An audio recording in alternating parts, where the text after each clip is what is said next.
كيف تدوزن كمانجتك؟ معكم اياس سليماني بحلقه جديده من مايسترو.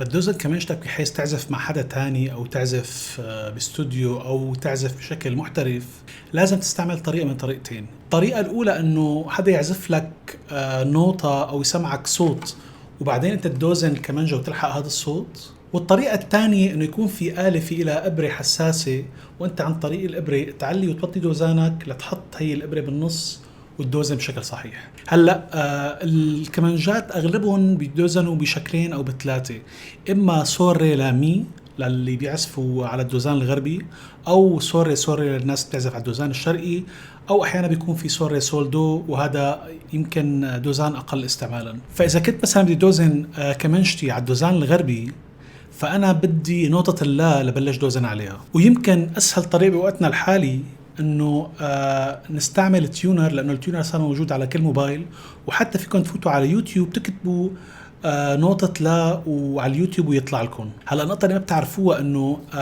اسماء النوتات اللي بنستعملها نحن اللي هي دو ري مي فا صول لا سي دو ما لا مستعملة بشكل عالمي. مستعمل بشكل عالمي رموزها اللاتينية. فنوطة اللا مثلا بيمثلها حرف A من الأبجدية اللاتينية، السي بيمثلها حرف البي، نوتة الدو بيمثلها حرف السي، نوتة الري بيمثلها حرف الدي. بنفس السيستم بنكمل باقي النوتات، وراح احط لكم صورة توضح أسماء النوتات المستعملة ومقابلة بالحروف اللاتينية المستعملة بشكل عالمي. فأول شيء بدكم تعملوه بدكم تنزلوا تيونر على موبايلكم، أو بدكم تستعملوا تيونر من على اليوتيوب، أو إذا حدا عنده بيانو بده يدور على نوتة لا. وبنصحكم بهي الابليكيشن اللي اسمها تيونر لايت، لأنه هي ببلاش وبتنزل على كل الموبايلات وكتير استعمالها سهل. بتدوروا على نوتة اسمها A4.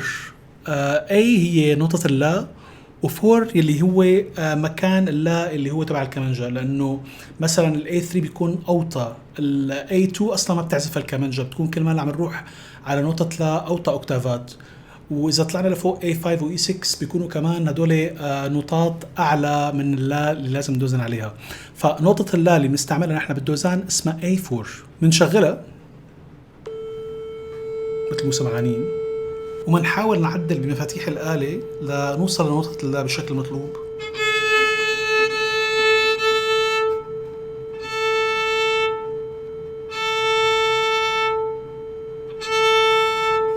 أما إذا كنا عم ندوزن سول ري سول ري، فبندور على نوتة اسمها G4 حتى ندوزن وتر السول. وفينا نعدل على هذا التيونر إنه يعطينا نوتة G4 بدل ال A4. هي نوتة السول.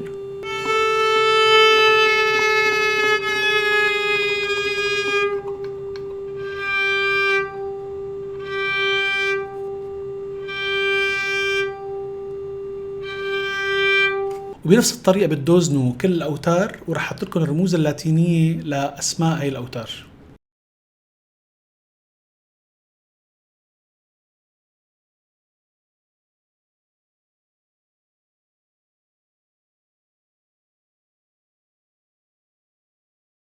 الأسلوب الثاني أنه تستعملوا الفانكشن الثاني أو الطريقة الثانية بالاستعمال هذا التيونر، أنه بتشوفوا أنتوا في إبرة هون، وبدون ما تسمعوا الصوت بتعزفوا والإبرة بتتحرك معكم لتوقف على النص وبيكون الدوزان صحيح.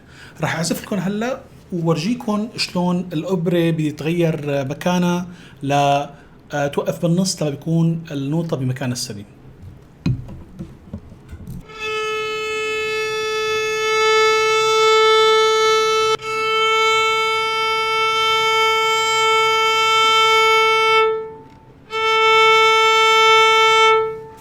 هلا بس اخر نقطة بدي انبهكم عليها بما انه عم نحكي عن الدوزان، انه هون مكتوب 4-4-3، ومعناتها انه اللا اللي عم نستعملها بهالدوزان هي ترددها 443 هرتز. هلا بالاغاني عادة وبالبوب بانتاجات البوب بيكون دوزان اللا هو 440. هي نفسها نقطة اللا لها أكثر من تردد، وطبعا كل ما وطي التردد تكون أوطى بشوي، وكل ما نعلي التردد بتكون أعلى بشوي.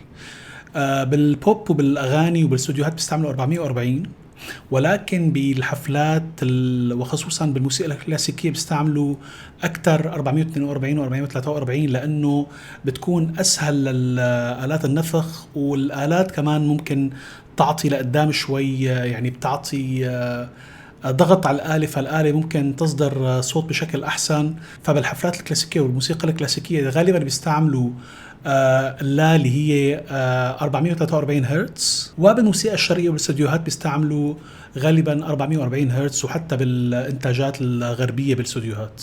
بنهاية هي الحلقة بدي أشكركم لمتابعتكم. بليز لايك شير وسبسكرايب على فيسبوك انستغرام ويوتيوب حتى تكون حياتكم كلها مدوزنة، وحتى يهرب النشاز من هذا البيت ومن هذا العالم ومن الوطن العربي ومن كل الكرة الأرضية، ونعيش بسعادة ودوزان وهدوء ومحبة.